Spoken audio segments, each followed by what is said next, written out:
His mistress called me. What did she want to say?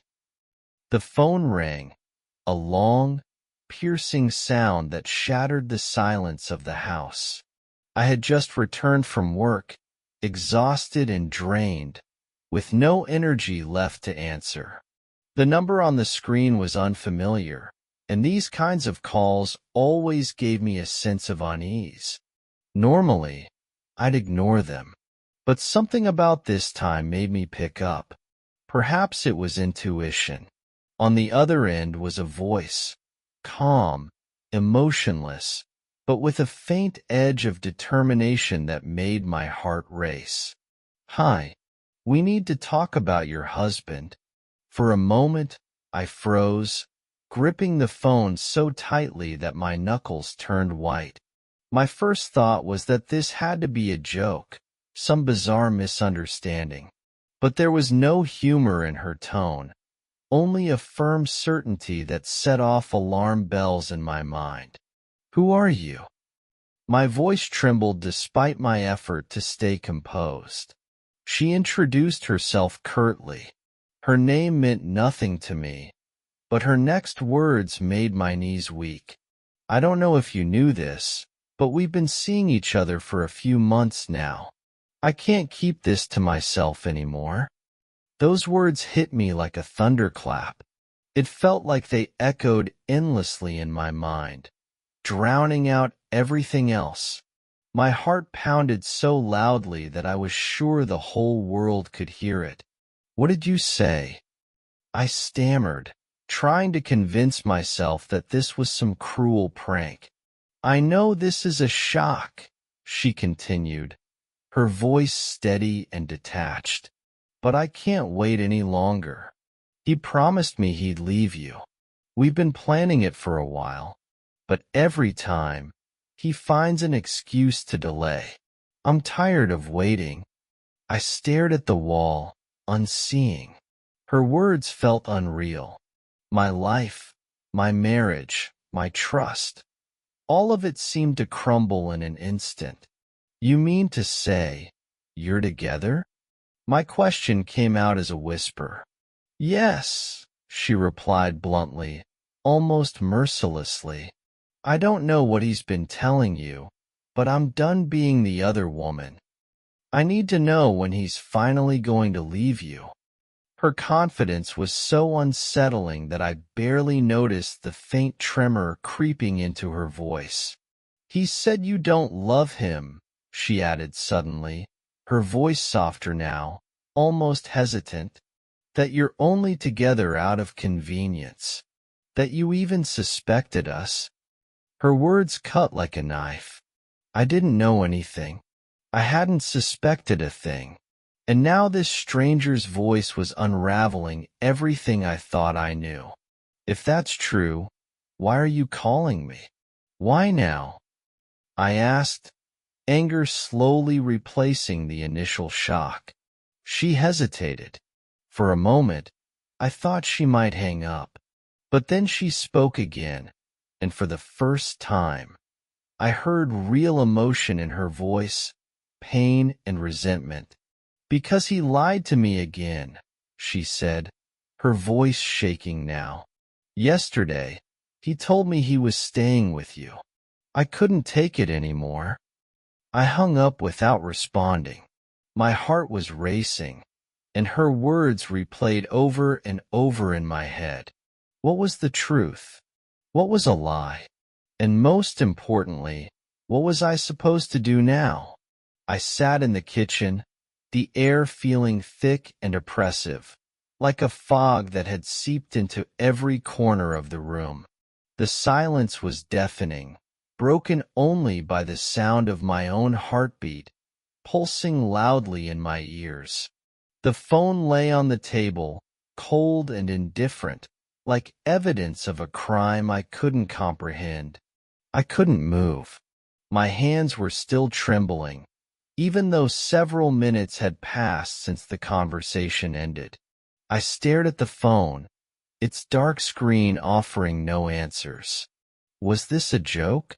Someone playing a cruel trick on me?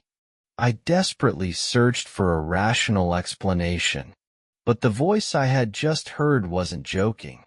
It had been calm, even assured, and that terrified me the most. Her words echoed in my mind like a broken record. We've been seeing each other for months. He promised me he'd leave you. Each repetition felt like a hammer striking my chest. Something inside me felt like it had cracked, and through that crack, panic began to seep in. I crossed my arms tightly over my chest, as though trying to shield myself from the cold that had suddenly enveloped me. My life, my family, my memories, all of it now felt tainted. My husband? The man I've known for decades? The person I've shared everything with, even my deepest fears and dreams. I thought back to when we first met. It was a summer evening, and he had approached me with that easy smile I had always thought of as his trademark.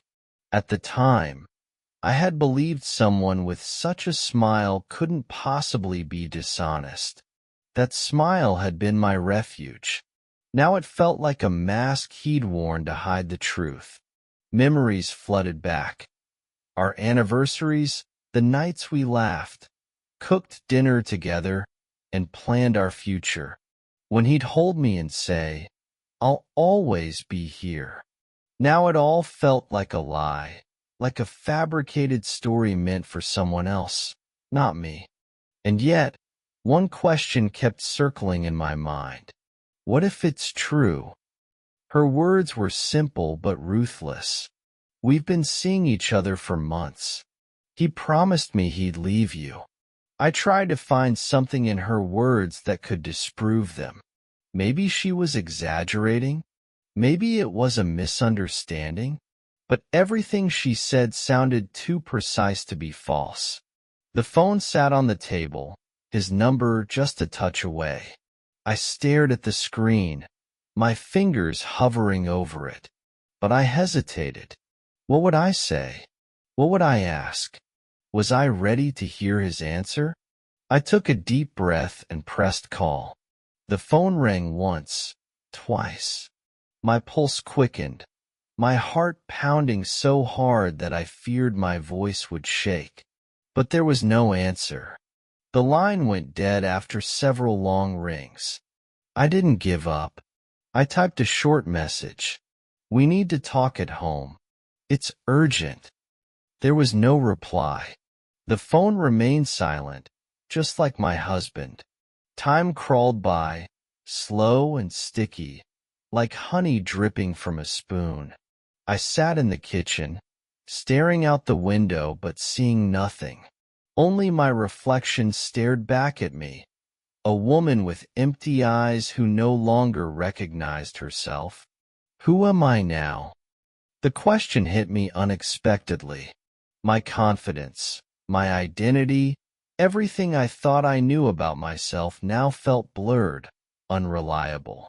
I couldn't decide what hurt more, her words or his silence. The door finally opened. The sound of keys turning in the lock seemed so loud that I almost jumped out of my chair. I heard him step into the hallway, set his bag down, take off his shoes, and hang up his coat. His actions were so routine that the moment felt surreal. He was acting as if nothing had happened. "Hi," he said, his voice calm, even slightly tired. There wasn't the slightest hint of worry in his tone, as though this was just another ordinary evening after work. What's going on? I watched him like an actor in a play that wasn't following its script.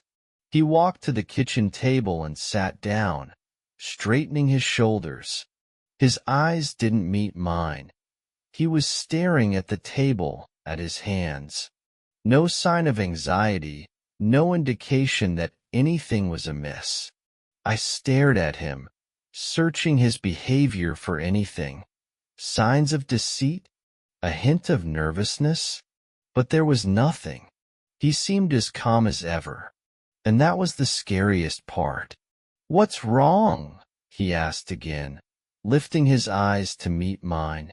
His face was open, as if nothing unusual had happened today. I took a deep breath, steadying myself even as I felt the turmoil inside. I couldn't stay silent any longer. "A woman called me," I said, my voice low and strained, as if the words weren't my own. "She said you're with her, that you promised to leave me for her." My words hung in the air like thick smoke. I watched him, trying to catch the smallest change in his expression. His reaction was subtle but unmistakable. He froze for a split second, tensed, and his gaze shifted sideways as if searching for something on the wall that wasn't there. That was all it took. That brief hesitation, that look, it was enough for me to know. "What did she say?" I pressed, my voice sharp like a blade. "Is she lying?" He said nothing. His silence was louder than any words he could have spoken. The pause felt endless, though it lasted only seconds. "She said you've been seeing each other for months," I continued, clinging to my resolve. "That you promised to leave me. Is it true?" He finally looked up at me, but his usual gaze was gone. In its place was something new, something uncertain, fractured. His face froze, and I could see him struggling with a decision. To tell the truth or to lie. "It's not that simple," he finally said. Those words hit like a gunshot. They were the first confirmation of what I had dreaded. He wasn't denying it. And that was the worst part. "What do you mean? Not that simple?" I could barely keep myself from shouting. My voice trembled, but anger surged with every passing second. "Is it true or not?" "I didn't mean for it to happen this way," he said, his voice quiet and almost remorseful. "But it wasn't enough." "You didn't mean to?" I rose from my chair, no longer able to contain my emotions. "What exactly didn't you mean? Didn't mean for her to call me? Didn't mean for me to find out? Or didn't mean for this to happen at all?" He stayed silent. His silence said more than any excuse he could have offered. That silence was the final blow. Was it her mistake or yours? I asked, my question as sharp as a verdict. Again, he stayed silent. His silence tore me apart. It was confirmation of everything. He couldn't answer. I looked at him, the man I had spent years with, and saw nothing familiar. Just emptiness. The person I had trusted with everything no longer existed in my eyes. That was enough. I walked out of the room, leaving him alone at the table. His words, his silence, even his presence, none of it mattered anymore. My trust in him had vanished like the wind scattering the last leaves from a tree.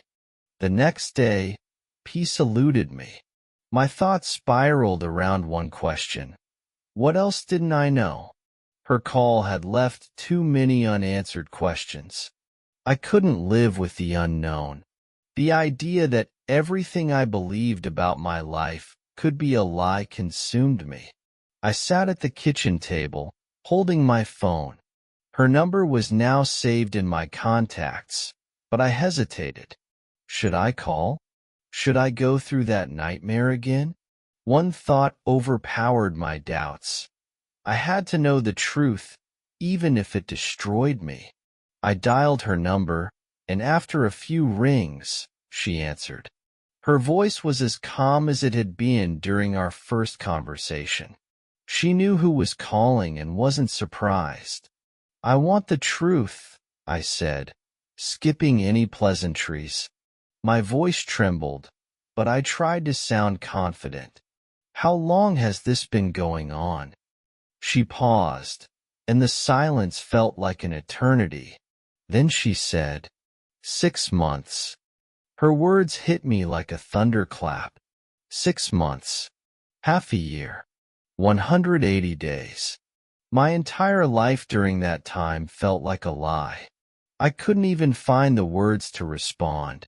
My heart pounded, and my breathing grew uneven. What exactly? I faltered, struggling to stay composed. What exactly do you mean? We're seeing each other, she said without hesitation. Her voice was steady, almost casual. We meet a few times a week. He brings me gifts. We've planned time together. I don't know what he tells you, but I know one thing. He told me you mean nothing to him anymore. I pressed the phone closer to my ear, trying not to miss a single word. Her confession felt like a knife slicing through my soul. I couldn't believe this was really happening. Why did you call me? I asked suddenly.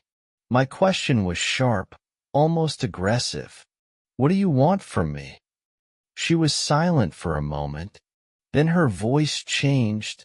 There was anger in it, but also pain. Because I'm tired of being the other woman, she said. He promised me he'd leave you, that we could be together.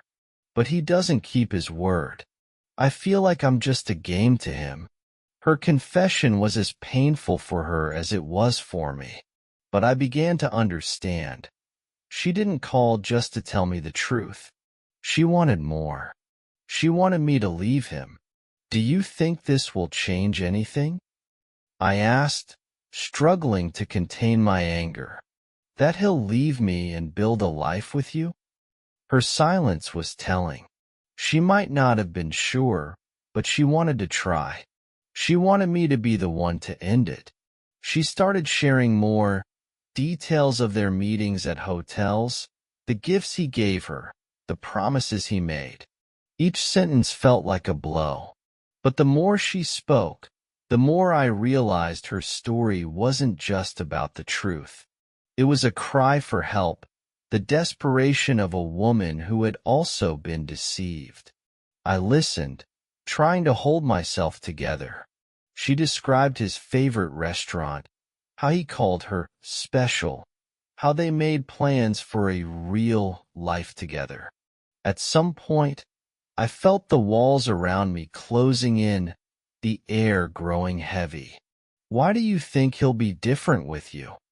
I asked suddenly, my voice quiet but razor-sharp. She paused. Her silence was the answer. She doubted it too. She knew she might just be another victim of his lies. I don't know what to think anymore, she finally admitted. Her voice now sounded soft and defeated. I ended the call without saying goodbye. I placed the phone on the table and stared at the wall. Her words weighed on me like stones, pressing from all sides. Now I knew the truth. But was it the truth I wanted to know? That call gave me no peace. It opened new doors, behind which lay only emptiness and pain. I was left alone with a truth that tore me apart. When I returned home after our conversation, something inside me shifted. It felt like a turning point, a moment when the pain, disappointment, and anger could no longer hold me captive. I realized this couldn't go on. I had to find answers. But this time, not through a phone call, face to face. The idea of meeting her seemed insane, yet at the same time, it was the only logical step. I wanted to see her, to hear her, to understand who this woman was, the one who had come between me and my life. I wrote to her, "We need to talk. I want to meet in person." Her response came almost immediately, "Fine. Tell me when and where." We agreed to meet at a cafe on neutral ground. I walked there with a heavy heart, unsure of what to expect. My heart pounded, my legs felt weak, but I kept myself composed. I knew this meeting would change everything. When I entered the cafe, I spotted her immediately. She was sitting by the window, calmly sipping her coffee, as if it were just another day. Her appearance caught me off guard. She wasn't what I had imagined. Younger than I thought.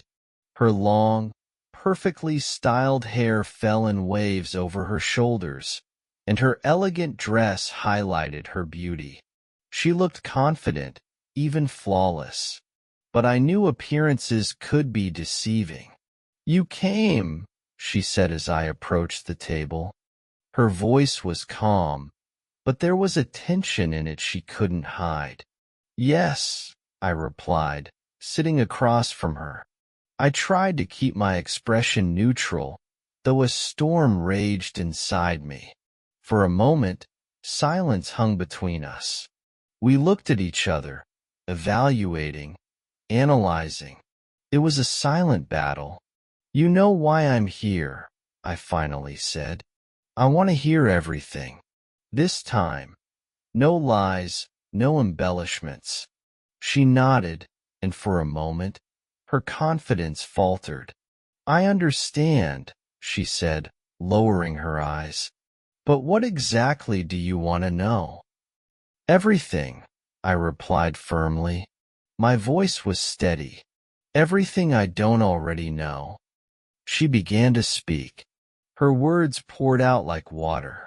She told me how they met, how he charmed her with his attention and gifts, how he told her that our marriage had been over for a long time, that we stayed together only out of convenience.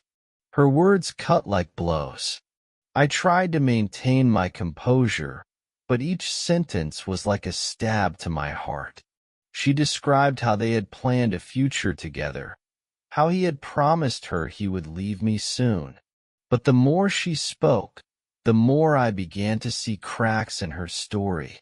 Her voice began to tremble, her eyes darting nervously. I noticed how her confidence gradually faded. She tried to appear strong, but something in her demeanor betrayed her unhappiness. "Do you believe him?" I asked suddenly. Her head shot up, and she looked at me. I don't know," she admitted after a pause, her voice for the first time uncertain.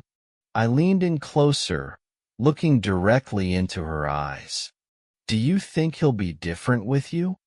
I asked. Her confidence wavered. For a moment, she looked lost, almost broken.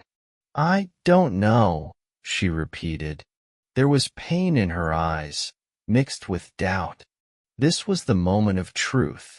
She realized she was just another part of his game, just like me. But did she have the strength to admit it? I stood up from the table without saying another word. Her gaze followed me, but I didn't look back. I left the cafe with the realization that the break between him and me was now inevitable. But what struck me most was something else. She was just as much a victim as I was. A week after our meeting, I was trying to move on. Each day felt endlessly long, and each night even longer. Her words from the cafe kept ringing in my head, like an echo.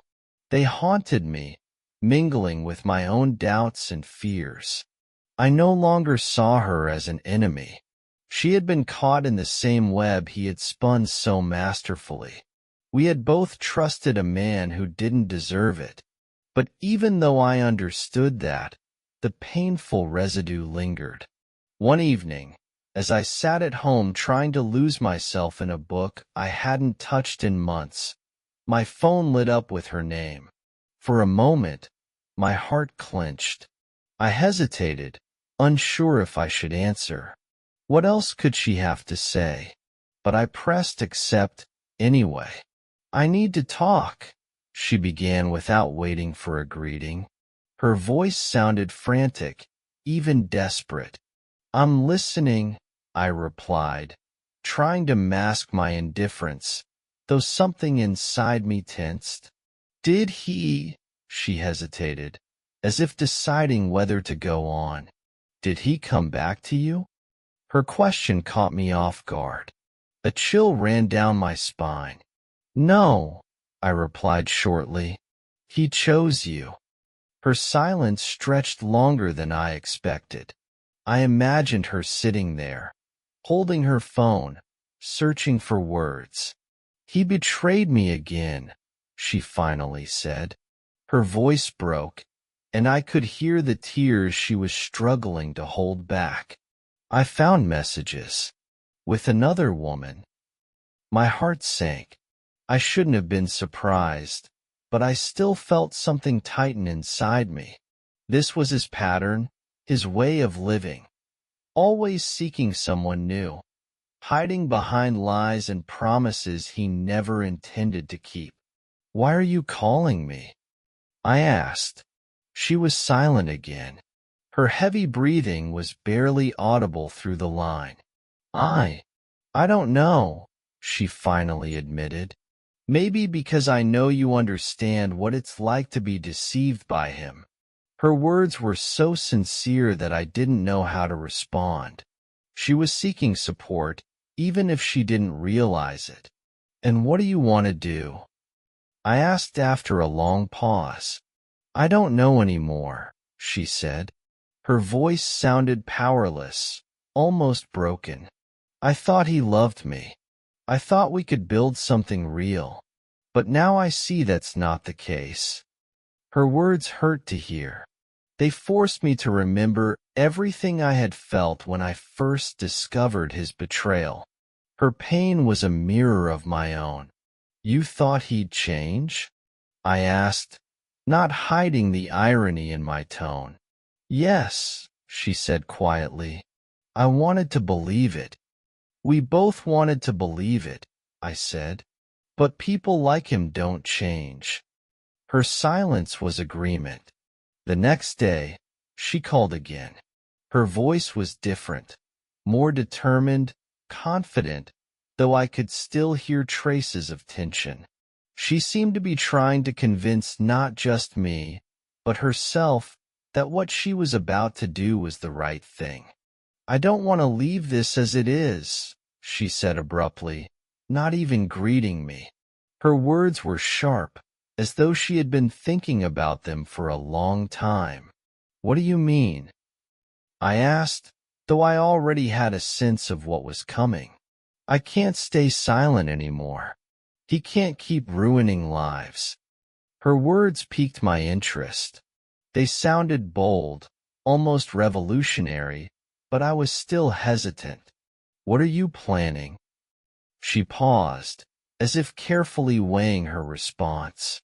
I want to tell everyone, his friends, his family, even his colleagues. People need to know who he really is. I felt my heart skip a beat. This was a big step, bold, but risky. And you want me to help? I asked, still unsure if I was ready to be part of this. Yes, she said without hesitation. Her determination was almost contagious, but at the same time, I felt an internal conflict. Part of me wanted to leave this behind, while another part wanted to finish this and expose him. I don't know, she admitted, licking her lips. Her hands, which were holding the photograph, began to tremble. The woman in the photo was younger than both of us. Her hand rested on his, and they both looked like they were savoring every moment together. A third one, I said quietly. She lifted her head, tears glistening in her eyes. He's with her too? We sat in silence, trying to process what we had just seen. This wasn't just betrayal. It was more than infidelity. He was living multiple lives at once. We need to find her, I said, feeling a strange mix of anger and determination growing inside me. Why? She asked, looking at me as if I had lost my mind. If she's another one of his victims, she deserves to know the truth. And maybe she can help us expose him. Her gaze softened, but she still looked hesitant. "Do you think she'll believe us?" she asked. "I don't know," I replied, "but she deserves to know." We spent several days trying to figure out who this woman was. Her face haunted me every time I closed my eyes, constantly appearing before me when I tried to sleep. She looked so happy, carefree, as if she lived in a different world, a world we had already destroyed for ourselves and were now trying to save others from. Eventually, we found her. Her social media profile was public, and every photo, every post told a story we already knew too well. Her face beamed with happiness, her eyes sparkled, the same eyes that, I knew, would eventually fill with tears. They traveled together. In one photo, a beach at sunset. In another, an embrace against a mountain backdrop. They laughed, drank wine, celebrated what looked like an anniversary of their relationship. "She has no idea," I said, unable to take my eyes off the screen. "It's so painful to watch," my companion whispered beside me, her voice trembling. "I was just like that once." We exchanged glances, understanding each other without words. This woman was us, only at a different point in time. She didn't yet know that she was playing a role in a performance directed by him. We decided to contact her. It was a risky step, but we couldn't stay silent. We wrote a message. "We know you're seeing him. We know him too. We need to talk." Her reply came almost immediately. "What does that mean? Who are you?" Her short, nervous response made my heart stop for a moment. "She already suspects something," I said, showing the screen to my companion. "Or maybe she just doesn't understand what's happening," she replied, her voice filled with more pity than malice. We debated for a long time about how best to explain the situation, but ultimately decided that the truth was all that mattered. "We are two women he's also deceived. We need to meet so you can understand who he really is." The next day, she responded, agreeing to meet. "Fine, but if this is some kind of joke, you'll regret it." Her message made me pause. She seemed confident, ready to defend him. Or perhaps she already knew the truth, but was afraid to admit it. We agreed on a location, the same cafe where we had been planning our next steps. Her profile photo haunted me as I imagined the meeting. What would she say? How would she react? "She won't be like us," my companion said. "She'll fight for him." "Maybe," I replied. "Or maybe she'll realize this is her chance to break free from his web." When she arrived, I recognized her immediately. She looked just like her photos, but her eyes no longer sparkled. She nervously twisted a napkin in her hands, trying to appear confident, but her tense shoulders betrayed her. "You wanted to talk to me?" she asked as she sat down. Her voice was cold but trembling. "Yes," I began, trying to find the right words. My companion opened a folder and pulled out the photographs and printed messages, placing them silently in front of her. "What's this?" she asked, leaning closer. Her eyes darted over the texts. We stayed silent, watching as she read every word, saw every date. Her fingers nervously fidgeted with the edges of the photographs, but then they suddenly stopped. This can't be true," she whispered, lifting her eyes to meet ours. "It's true," I replied, holding her gaze. She picked up one of the photographs, the one where he was embracing my companion. "He told me you were his ex who couldn't let go," she said, looking at her. "And what do you think now?" my companion asked, leaning back in her chair. Her face froze. She was silent for a long time before finally lifting her head. "If this is true," she began, but her phone suddenly lit up. She looked at the screen, and her face went pale. "It's him," she whispered. The message was short. "Don't listen to them. They're trying to destroy what we have." She looked up at us, and I saw her confidence crumble. "What now?" she asked, barely holding back tears. We exchanged glances. This was just the beginning. We knew he would fight back, but we were ready to act. We were already used to the chaos he had left in our lives. Every day felt like a battle, with memories of him, with the pain of his lies. But nothing could have prepared us for the new blow that seemed to turn everything upside down. One evening, as we sat in the cafe discussing the details of our plan, her phone lit up. I noticed how quickly she grabbed it, and I saw her eyes narrow. Her usual confident demeanor gave way to unease. "Who is it?" I asked, leaning closer to her. "An unknown number," she replied, swallowing hard. Her voice was calm, but I noticed her fingers trembling slightly as she held the phone. She opened the message, and her expression grew even more serious. "What does it say?" I pressed. She read the message aloud. "I think we need to talk. We've both been his victims." Her voice quivered. There was something familiar yet frightening about those words. "Is it someone from his past?" I suggested. "I don't know," she said, her gaze fixed on the screen. She quickly typed a reply. "Who are you? How did you find us?" We sat in tense silence, the air thick with anticipation. The response came instantly, as if the sender had been waiting for contact. "I found your names on his phone. He's careless. I don't know what to do next, but I know we need to talk." We exchanged looks. This was unexpected, yet it made sense.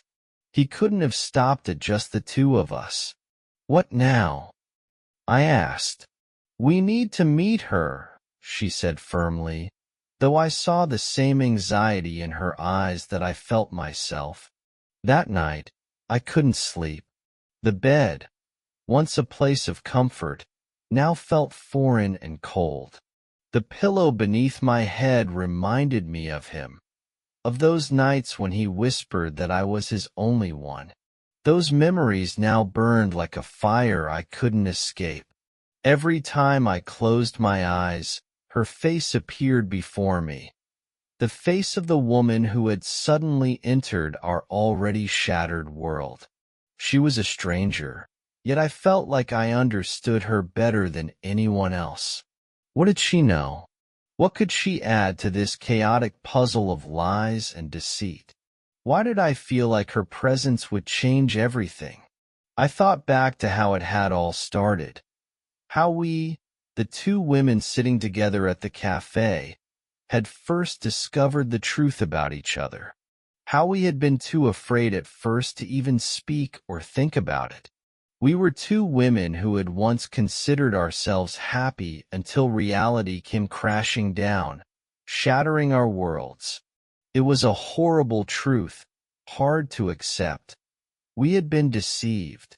We were his tools, his resources, his playthings. I remembered the moment we first shared our stories. Her eyes, brimming with tears, and my trembling hand clutching the phone with the evidence. Was this new woman experiencing the same thing? Or did she still believe that her relationship with him was real? My heart ached at the thought. The more lies we uncovered, the more I realized how deeply he had played his game.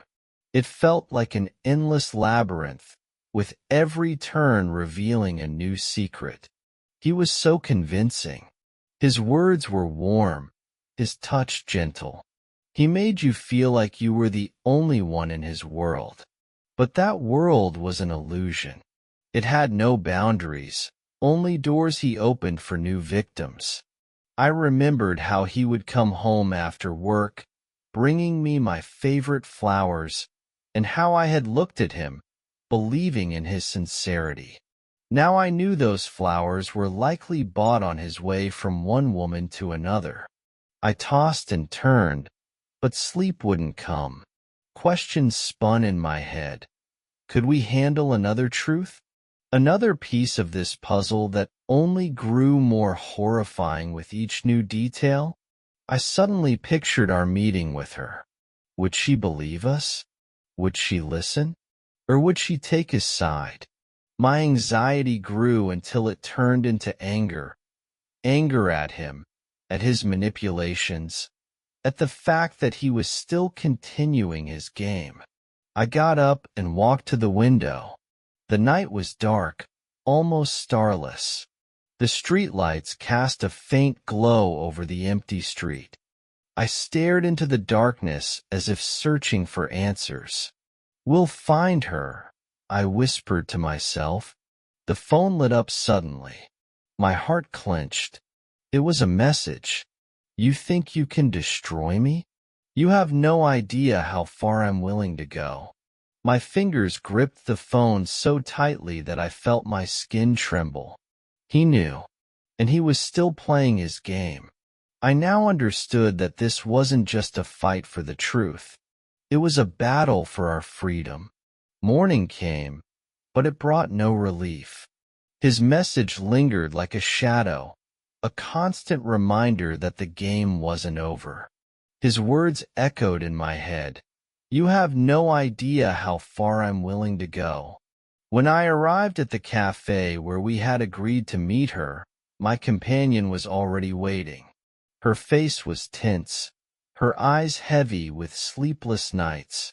"He knows," she said instead of greeting me. I nodded, pulling out my phone to show her the message. "He's trying to scare us," she continued.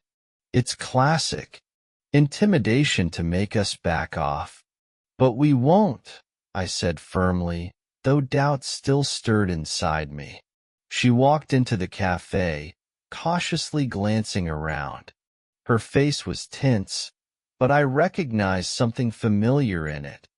The same doubts, the same pain we had felt when we first learned the truth.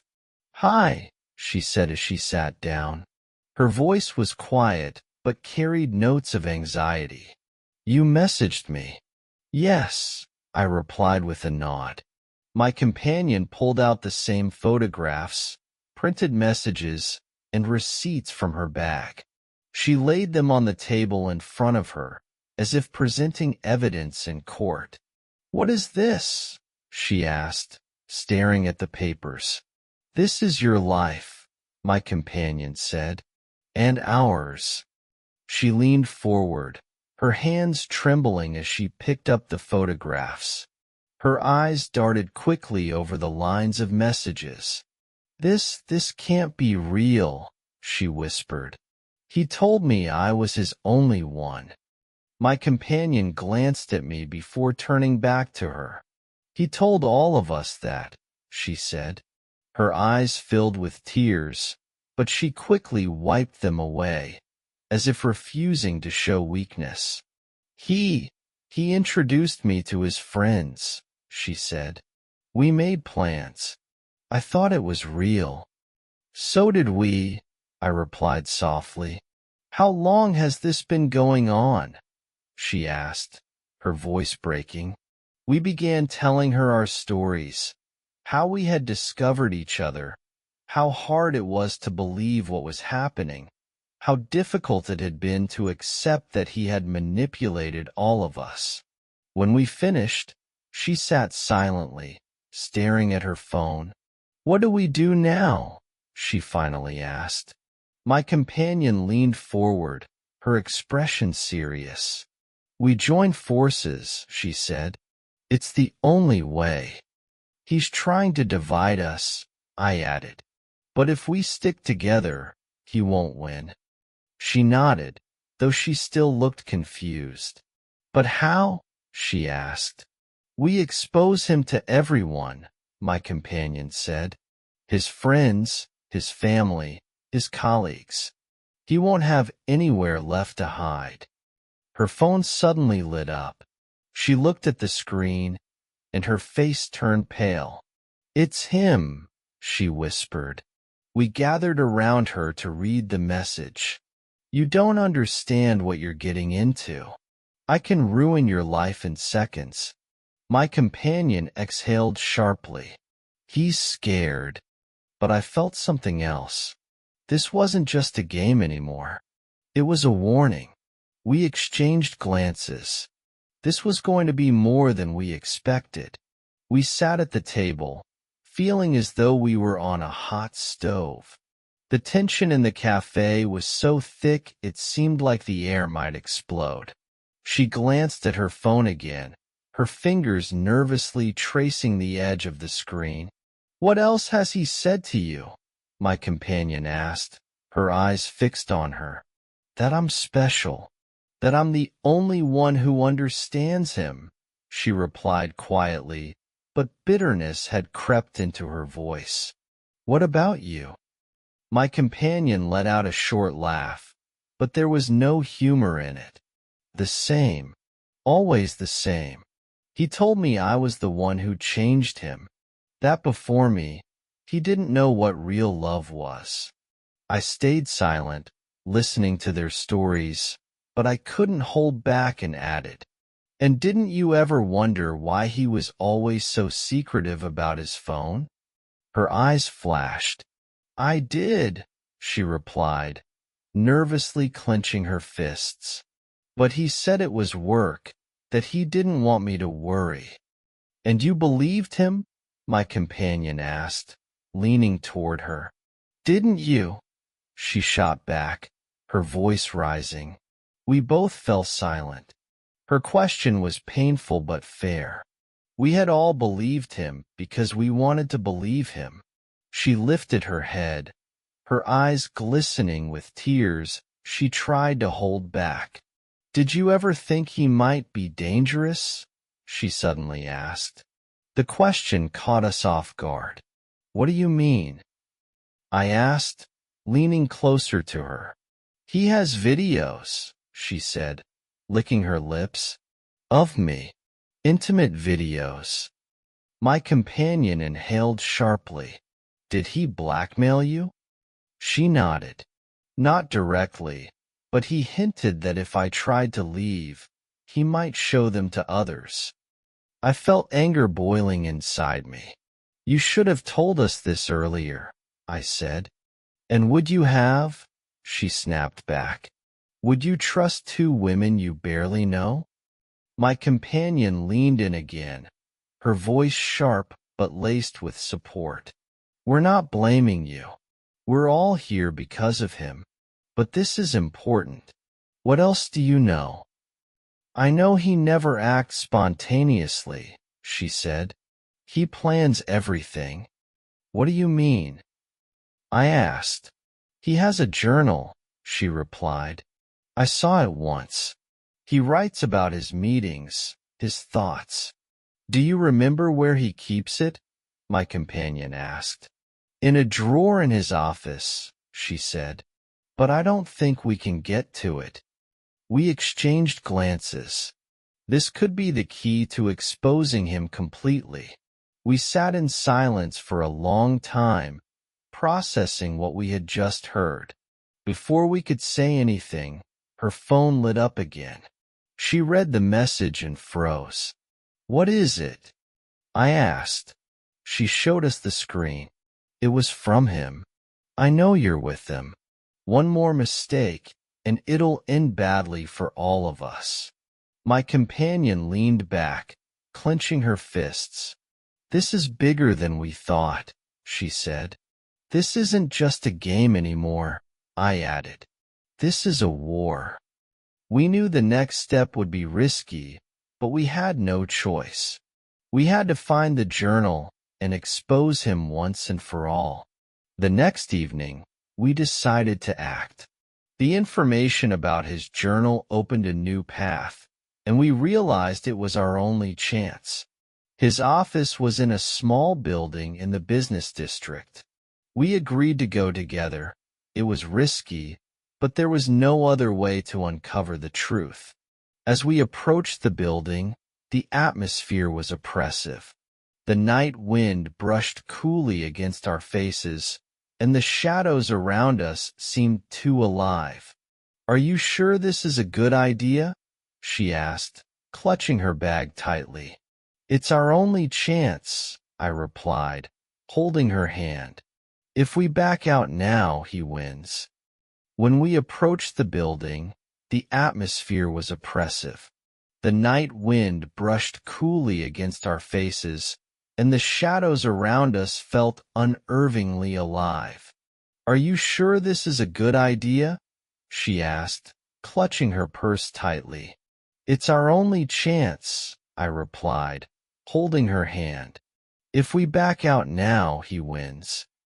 The office was dark, but we knew exactly where to look for his drawer. Her knowledge of his habits helped us quickly locate the place where the journal was kept. With trembling hands, she opened the drawer and pulled out a small black book. "This is it," she whispered. My companion leaned over her shoulder, quickly flipping through the pages. What we saw was shocking. He had documented everything: meetings, names, dates. But the worst part was that his notes weren't just factual. They were detailed thoughts about each of us. "She's so trusting. She thinks I love her. This other woman makes me take risks, but she's worth it. I always find a way to turn everything to my advantage." Every word hit harder than the last. "He documented everything," I said, my eyes fixed on the pages. "This isn't just betrayal. This is pathological." We quickly took photos of every page, knowing these could serve as evidence and our protection. But before we could finish, the office door suddenly opened. He stood in the doorway, his eyes gleaming with fury. "What are you doing here?" he asked, his voice low but filled with danger. We all froze. "You thought we wouldn't find out?" my companion said, holding the journal in her hands. His face went rigid. He took a step forward, but I raised my phone, showing him the photos we had taken. "If you so much as try anything, these photos will be sent to your friends, your family, and the police," I said. For a few seconds, he stood motionless, his gaze darting between us and the journal. "You have no idea who you're dealing with," he finally said, his voice dripping with hatred. "You'll regret this." We left the office that night with a heavy sense of unease. We knew this wasn't the end. His words stayed with me. "You'll regret this." The next morning, we decided to anonymously upload the photos online.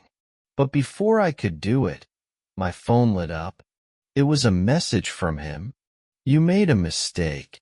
I know where you are, and I know how to fix this." We sat together in the room, realizing that this was just the beginning of a new chapter. Who do you think will win this game? Next time, we'll reveal how everything changed after this moment. Don't miss the continuation of a story that makes you question just how far people are willing to go in their manipulations.